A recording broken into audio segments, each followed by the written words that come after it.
Alors, bonjour. Déjà, je vous remercie beaucoup de m'avoir invité aujourd'hui à présenter ces travaux parmi vous. Alors moi, je suis socio-anthropologue, donc ça mettra un autre regard sur cette question de sobriété énergétique. Et donc actuellement, comme vous l'avez dit, à l'Université de Lausanne, et ces travaux étaient majoritairement menés à Paris. Donc l'étude dont je vais vous parler aujourd'hui, en fait, se compose de deux études que j'ai menées sur la question des usages énergétiques et des énergies renouvelables en particulier, partant d'un questionnement sur l'usage des énergies renouvelables, sachant qu'effectivement c'est une alternative technique séduisante. Néanmoins, il y a dans l'usage des énergies renouvelables, une inversion des logiques de consommation énergétique, puisque lorsqu'on installe une énergie renouvelable, finalement on investit dans l'installation, et ensuite dans la consommation, l'énergie est entre guillemets gratuite.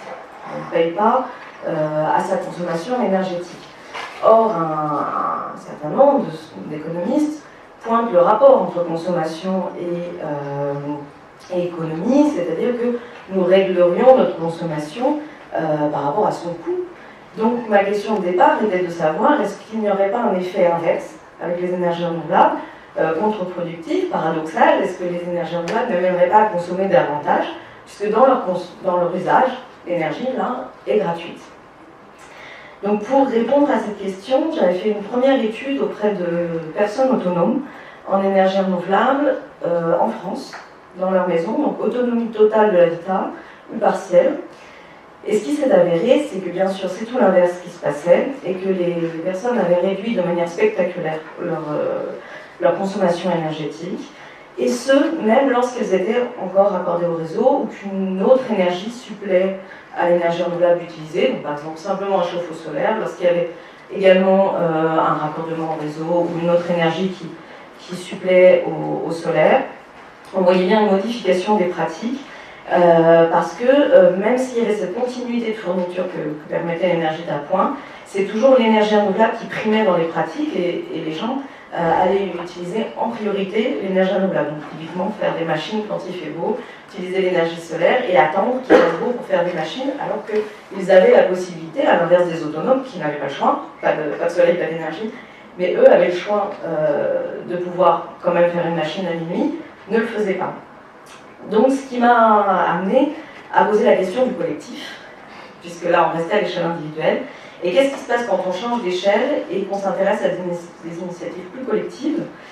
Et donc j'ai fait une étude sur des communes autonomes, donc totalement autonomes en Allemagne et Autriche, partiellement en France parce qu'il n'y en a pas actuellement qui soient totalement autonomes. Et donc bien sûr, ce sont plutôt des petites communes, de 780 à 6000, là 300 habitants dans mon panel, puisque bien sûr, pour atteindre l'autonomie énergétique, une ville de 100 000 habitants va avoir beaucoup plus de mal, c'est beaucoup plus rapide de le faire dans une petite commune. Donc pour l'instant, les autonomes sont des petites communes. Donc dans ces communes, donc dans 3 pays,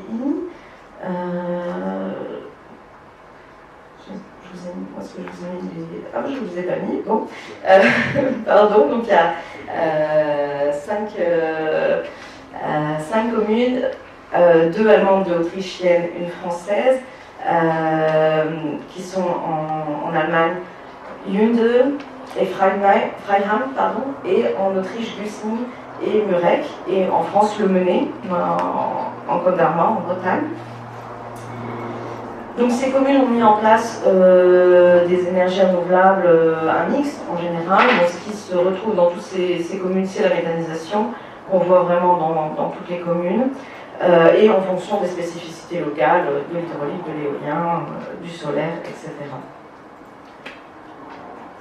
Donc rapidement, cette étude apportait à la fois sur une compréhension des acteurs et des processus qui ont amené ces habitants à devenir totalement autonomes, et sur les implications sociologiques que pouvait avoir cette réappropriation locale et citoyenne de l'énergie. Donc d'un point de vue je dirais, des processus, une première surprise a été de me rendre compte que ces initiatives émergent plutôt dans des territoires difficiles.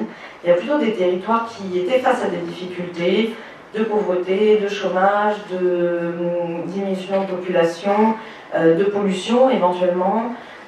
Donc des communes qui avaient plutôt affaire à des difficultés, et les projets énergie renouvelable dans ce cadre-là ne sont pas un hasard, étaient plutôt des ressorts pour l'action. Et donc ça allait encore à l'encontre des idées reçues qui voudraient que bon, c'est dans des territoires riches qu'on fait ce genre de choses. Bien, non, a priori c'est plutôt dans des territoires pauvres où quelque part on n'a rien à perdre. Et c'était bien ce que nous disaient les habitants, on n'a rien à perdre, donc on y va. Donc bien sûr, ces communes ont des formes relativement variées en termes d'autonomie. Chaque commune a déployé une autonomie qui lui est propre. Donc soit, par exemple, à c'est une seule microcentrale de méthanisation qui a rendu totalement autonome ce tout petit village qui fait moins de 800 habitants. Donc avec une centrale de méthanisation, là on atteint l'autonomie en électricité et en chaleur. Tandis qu'à Murek, par exemple, donc là en Autriche, c'est une première installation, donc en l'occurrence une installation d'huilerie de colza, puisque l'initiative est partie d'un groupe d'agriculteurs qui s'est fédéré pour initialement remplacer le pétrole des tracteurs.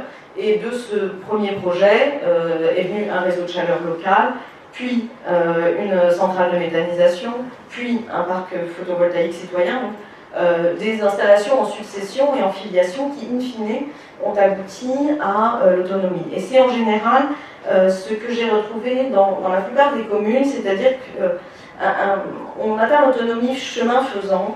Elle n'était pas forcément voulue par les habitants, désirée. C'est plutôt un premier projet d'énergie renouvelable qui va en emmener un second, etc. Et de bout en bout, on atteint l'autonomie.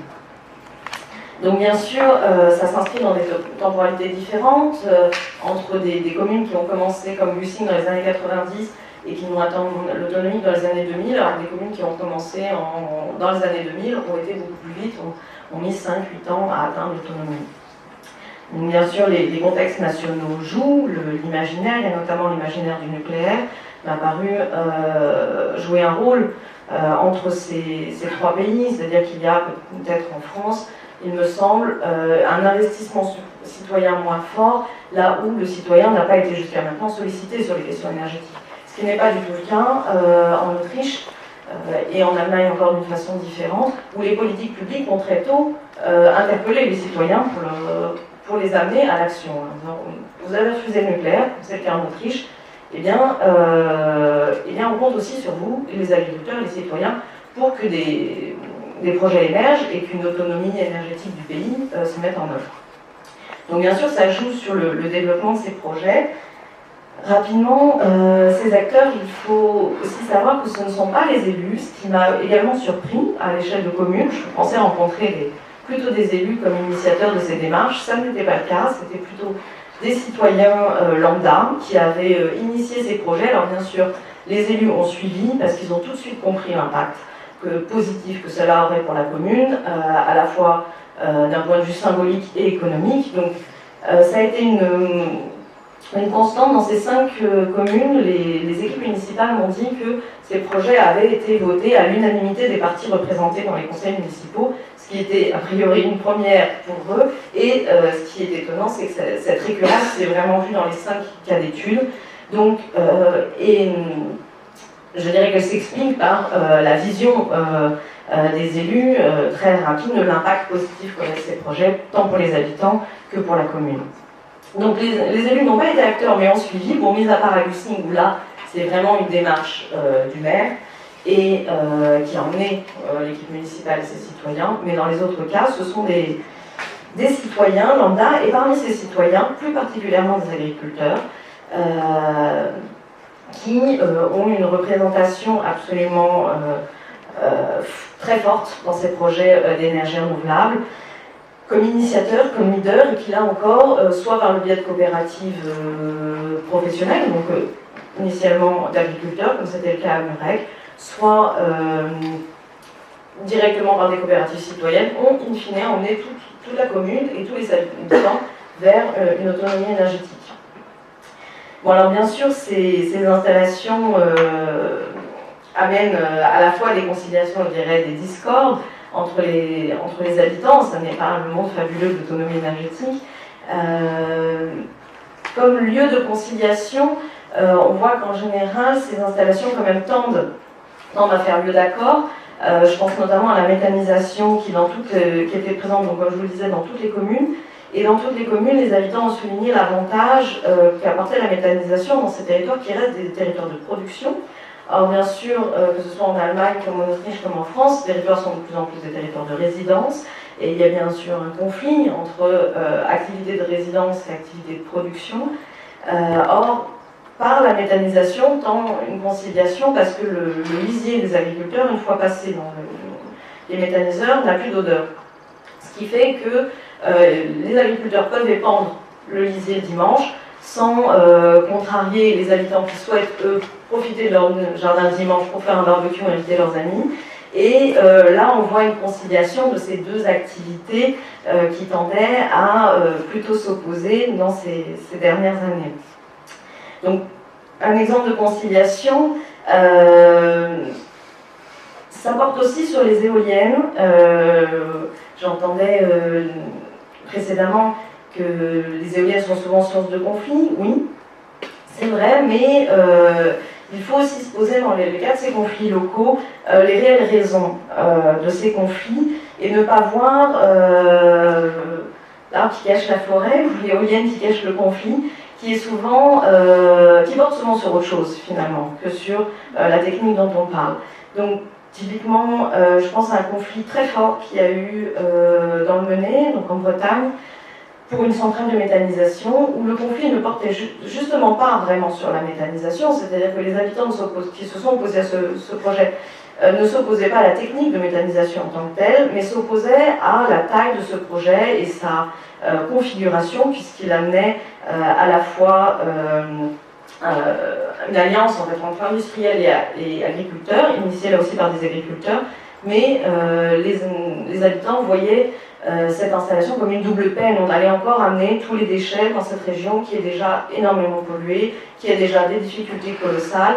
Donc là, on voit bien que c'est le contexte et aussi une défiance vis-à-vis de l'industrie. C'était tout un contexte qui expliquait ce conflit et pas du tout la technique en elle-même. Dans toutes les communes que j'ai étudiées, les énergies renouvelables éoliennes n'ont pas été lieu de discorde. Alors, bien sûr, souvent parce que ces projets sont participatifs, donc les habitants les ont choisis, ont investi, ont participé, mais aussi dans le Mené, une très forte contestation de la méthanisation, mais pas du tout de l'éolien, alors qu'il y a eu d'abord un premier parc d'investisseurs, absolument pas citoyens, qui a eu lieu sur leur territoire.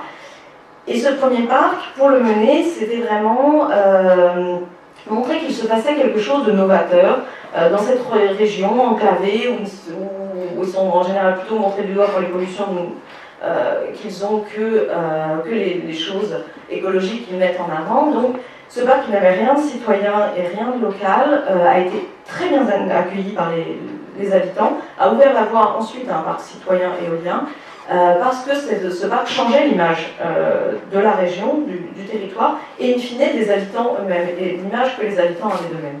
Donc, voilà, prendre les conflits avec des pincettes et pas forcément freiner des cas de fer, ces installations peuvent tout à fait être bien acceptées. Tout dépend du contexte dans lequel on s'insère et de la manière dont ces installations prennent corps.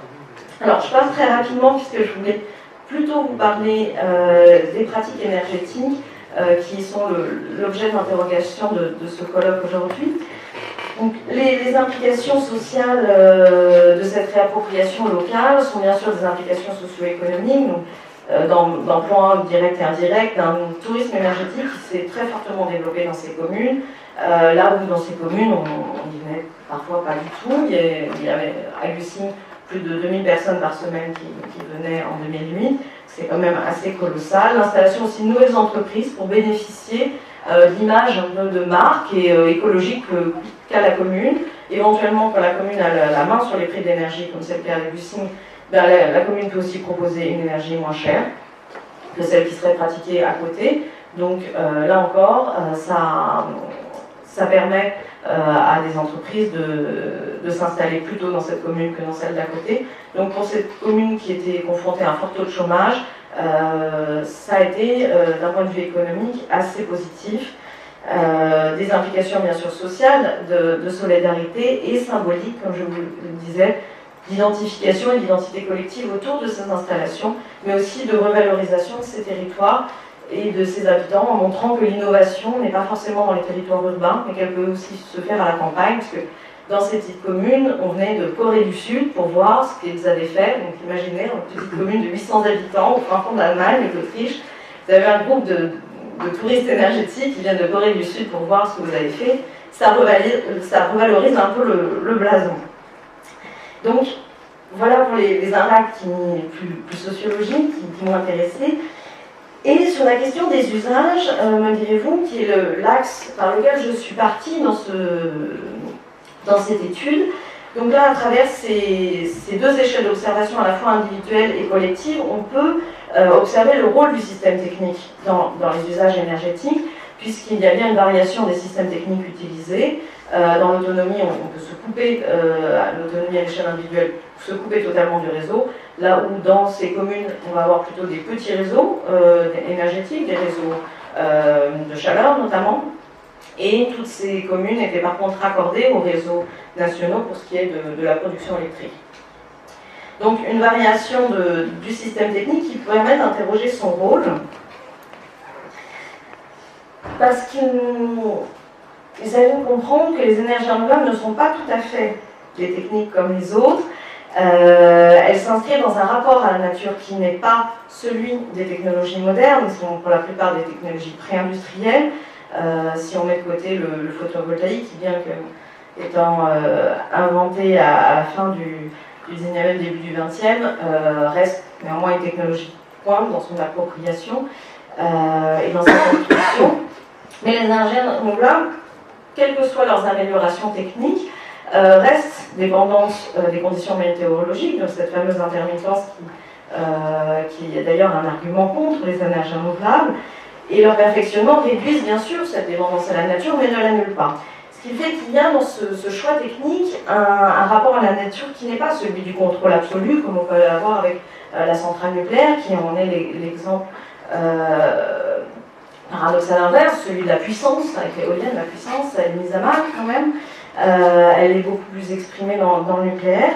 Mais bien sûr, c'est une question d'échelle, parce que entre le barrage hydraulique des Trois Gorges, où là on est dans une domination totale de la nature, et la petite turbine hydraulique au fil de l'eau d'un cours d'eau, vous voyez bien qu'il y a un rapport au monde qui est totalement antagonique, pour une technique qui, techniquement, est tout à fait similaire.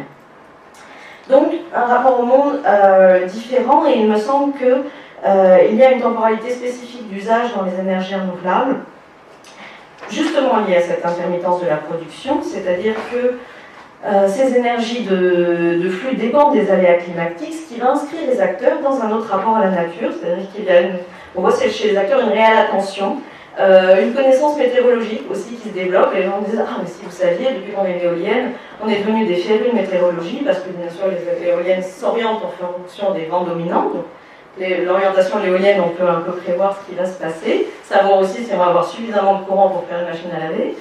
Et pour les agriculteurs locaux, beaucoup m'ont dit, mais maintenant on ne regarde plus nos sites très perfectionnés de météorologie, comme les éoliennes sont sur des points culminants, celles collectives, on regarde les éoliennes et on sait comment on va planifier notre journée de travail. Donc vous voyez un rapport à la nature qui se modifie dans l'usage de ces techniques, aussi parce que les individus y pensent. Je pense à un couple d'enseignants qui me disaient qu'il y avait un chauffe-eau solaire, simplement un chauffe-eau solaire, ils me disaient quand on est au lycée, qu'on voit qu'il y a un rayon soleil, on y pense, on se dit tiens, combien il est aujourd'hui, 80 degrés, 90 degrés, est-ce que ce soir on pourra faire une machine totalement solaire, etc. Donc vous voyez un rapport à la technique, à l'énergie qui n'est pas du tout le même qu'avec le réseau, où on ne pense pas à toutes ces choses-là. Donc ça modifie les temporalités d'usage, c'est-à-dire que c'est plus le besoin qui déclenche l'usage, mais là, on attend l'énergie et il y a une intensification des pratiques lorsqu'elle est enfin là.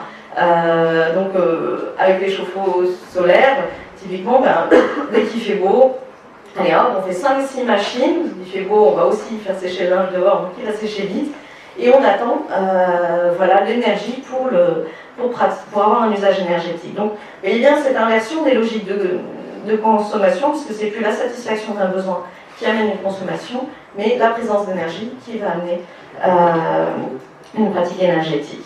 Donc c'est aussi une projection dans un temps long qui nécessite ce choix énergétique, tant en termes de rentabilité de l'installation que dans son impact environnemental positif, il faut pouvoir quand même se projeter un petit peu. Et finalement, ces temporalités de la production, à la fois la difficulté et la durée de l'énergie que vous soulignez tout à l'heure dans l'intervention, on ne se rend pas compte, et bien là on se rend un peu plus compte de ce que ça représente. On se dit mais finalement ça c'est bien long de produire 2 kWh et c'est bien rapide de les consommer ces 2 kWh. Et cette proximité donc rend perceptible ce travail que nécessite l'énergie. Donc il me semble qu'il y a une dichotomie assez forte entre l'usage des énergies que je dirais modernes, dans le sens d'un rapport moderne au monde, et l'usage des énergies renouvelables qui s'inscrit dans un lieu avec ses contraintes spécifiques et dans une temporalité spécifique, donc par rapport à la nature, au temps et à l'espace, là où les technologies modernes et surtout l'énergie, le pétrole, le charbon, les énergies fossiles étaient au contraire un arrachement aux contraintes de lieu. On pouvait extraire le pétrole et on peut l'utiliser où on veut, comme le charbon. Donc vous voyez bien que dans les technologies modernes, le rêve, c'est bien de s'extraire de l'espace et de l'environnement, à la fois spatial, temporel,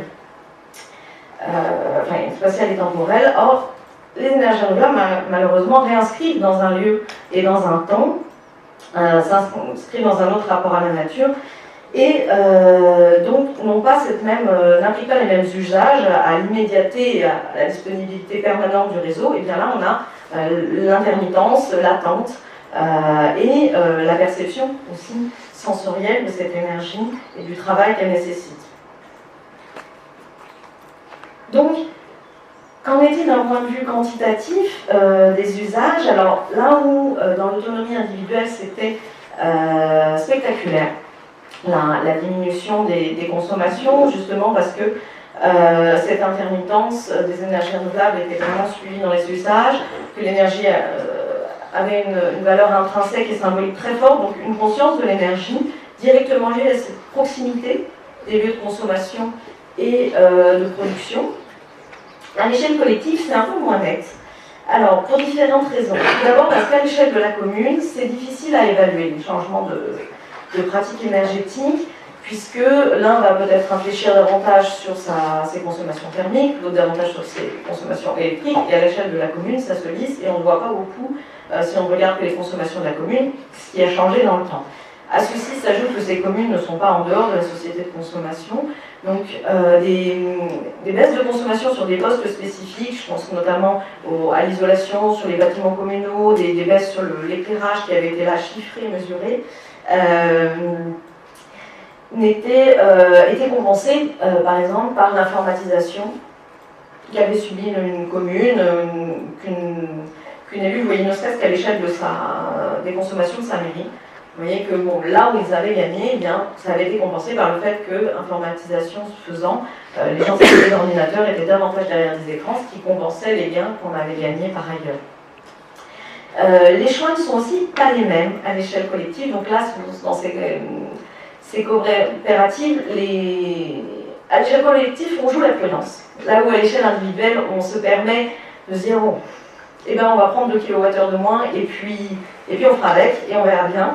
À l'échelle collective, on n'ose pas faire ça. On a plutôt tendance à surdimensionner les installations ou prévoir des installations de secours. Donc, une chaudière à fioul au cas où, qui finalement n'est jamais allumée, mais voilà, on ne se permet pas cette normativité des pratiques qu'on accepte à l'échelle individuelle.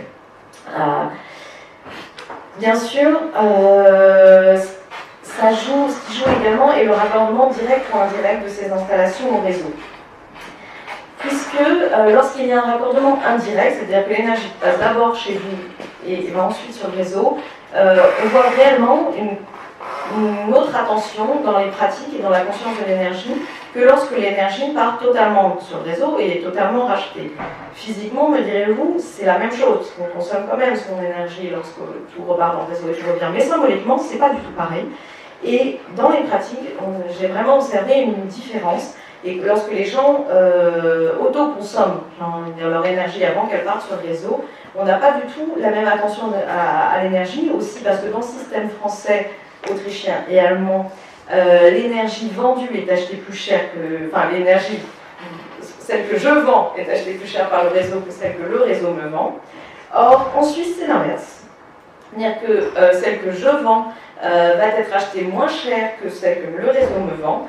Et l'autoconsommation est prônée. Or, je trouve que c'est un système qui permet d'être beaucoup plus attentif à l'énergie, parce qu'on n'a pas du tout le même rapport lorsqu'on sait que tout part, ou lorsqu'on a vraiment ce sentiment d'autoconsommer son énergie et de ne revendre que le surplus. Par ailleurs, un collègue a mis en avant le rôle des coopératives énergétiques comme sensibilisation de leurs membres. Lui a réussi à quantifier ça, notamment dans des coopératives flamandes en Belgique, montrant que pour l'une d'entre elles, sur 7 ans, les membres de cette coopérative avaient baissé de 46% leur consommation énergétique, donc là électrique. Ils avaient passé dans à peu près 4000 kWh à 2000, ce qui est quand même conséquent. Alors, moi, je n'ai pas des chiffres aussi spectaculaires, mais ce qui est sûr, c'est qu'il y a bien une modification des représentations de l'énergie dans cette autonomie locale et que l'énergie devient une préoccupation. Pour ces habitants, où je vous ai mis quelques extraits d'entretien, voilà, cette habitante nous dit ben, maintenant on est plus sensible à ça, on a même toujours pensé, mais on sait combien il est difficile de produire cette énergie, combien elle est chère aussi cette énergie, alors pas en termes de coût, parce qu'elle est moins chère pour eux que le fuel qu'ils avaient avant, mais combien elle est difficile à produire, combien. Et elle dit on y réfléchit, on est sensible à ça, et on voit effectivement des mesures plus fortes en termes d'isolation des bâtiments dans ces communes. Dans cette commune à Yunde, ils réfléchissent aussi à baisser leur consommation pour accorder plus de monde sur leur microcentrale sans élargir la microcentrale de méthanisation. Vous voyez comment on pense les choses un petit peu différemment lorsqu'il y a une certaine autonomie et qu'il y a un regard dessus. D'où le rôle, pour conclure, du système technique dans les usages et dans les représentations, puisque ce que je voulais vous montrer aujourd'hui, c'est qu'effectivement, produire des voiles, alors comme le pense et le démontre Heidegger, mais ce dévoilement-là, on le sent perceptif dans ces communes et qu'il est aussi lié à une perception sensorielle de l'énergie qu'il y a avec les énergies renouvelables. C'est-à-dire que c'est aussi visuel, on voit l'éolienne qui marche et les habitants, ça me le disait bien dans les entretiens, bon, mais le sens se fait tout de suite, on fait tourner la machine à laver, on voit l'éolienne qui tourne, ça a du sens, c'est concret. Là où dans le réseau, dans le macrosystème technique, toutes les externalités sont cachées. Là, on ne voit ni fil, ni engin qui fonctionne et qui nous montre comment fonctionne là toute l'énergie dont on a besoin dans cette salle. Alors là, il y a un rapport même sensitif, direct et perceptible. C'est aussi une compréhension par l'acte, je dirais, de la difficulté et du travail que nécessitent les énergies renouvelables, parce qu'effectivement, celle-ci réinstille une contrainte, un travail qui est très perceptible dans les entretiens avec les agriculteurs, qui ont un rapport au travail très singulier, mais justement, il montre bien comment les énergies renouvelables, et là, c'est aussi du travail, faire du bois, alors que pour ces agriculteurs, beaucoup ont leurs propres ressources en bois, donc c'est le second entretien, il dit, quand je pense au nombre d'heures qu'il faut au bois, ça revient très cher, parce que ça se trouvait dans le poêle à côté de la maison, alors que lui, il a son propre bois, il a les machines pour couper le bois, il a les machines pour le hacher, pour le ramener, mais si je compte toutes les heures qu'il faut pour faire ça, ça me revient très cher ce bois. Donc avec les énergies renouvelables aussi, on se rend compte de la difficulté de produire de l'énergie. Ça réinstille de la contrainte, même lorsqu'on ne produit pas son propre bois, ben, avoir un poêle à bois, il faut aller chercher la bûche, il faut allumer le foyer, c'est quand même un peu plus contraignant que d'allumer le bouton et que ça fonctionne. Donc c'est ce qui aussi a une influence sur les usages, bien sûr, et qui a d'ailleurs fait le succès du réseau et de ce confort que permettait le réseau. Donc là, je vous avais mis une publicité assez ancienne du début du XXe sur la promotion de l'électricité et qui montre bien qu'avec l'électricité, tout va être plus simple. C'est vrai. Donc là où on réintroduit des énergies renouvelables, on réintroduit aussi de la contrainte, mais c'est à terme aussi une possibilité d'atteindre cette sobriété énergétique à laquelle on est conduit. Donc pour conclure, en une minute, j'aimerais surtout souligner le rôle du système technique dans les usages, montrer que tous les usages énergétiques ne se valent pas, c'est-à-dire que si il y a bien un rôle du système technique, si on est sur le réseau, si on est sur un micro-réseau, si on est coupé du réseau, si on utilise une énergie renouvelable ou pas, eh bien on n'a pas les mêmes usages et donc il faut aussi prendre la technique en compte. La technique n'est pas neutre et influe bien sur nos modes de consommation, nos représentations, c'est ce que j'ai essayé de vous montrer aujourd'hui. Alors, est-ce que pour autant il faut croire à un déterminisme du réseau? Il ne me semble pas. On peut penser, comme avec Olivier Coudard, qu'il n'y a pas de déterminisme parce que néanmoins sur le réseau il y a une grande variété de pratiques. Pour ma part, je pense bien qu'il y a bien une influence du réseau sur nos usages, que ça modifie bien la perception que l'on a des énergies et notamment de sa matérialité ou de sa dématérialité au quotidien. Mais que bien sûr, ça n'est pas la seule influence, et que rentre aussi en compte des valeurs, des injonctions sociales, des normes qui tout ensemble constituent les usages énergétiques. Donc, rôle de la technique, mais bien sûr, rôle qui n'est pas unilatéral, et c'était surtout là-dessus que je voulais conclure, vous qui êtes plutôt dans ces choix, de ne pas finalement être naïf vis-à-vis du rôle de la technique, et je pense notamment aux villes intelligentes, les smart cities, qui, n'est-ce pas encore, dématérialiser toujours plus l'énergie dans la perception et dans les sens, là où justement ce type d'études montre qu'il faudrait peut-être rematérialiser, rendre perceptible et sensible l'énergie pour qu'on en ait conscience. Et que plus on la dématérialise, plus il nous est difficile d'en avoir la moindre perception.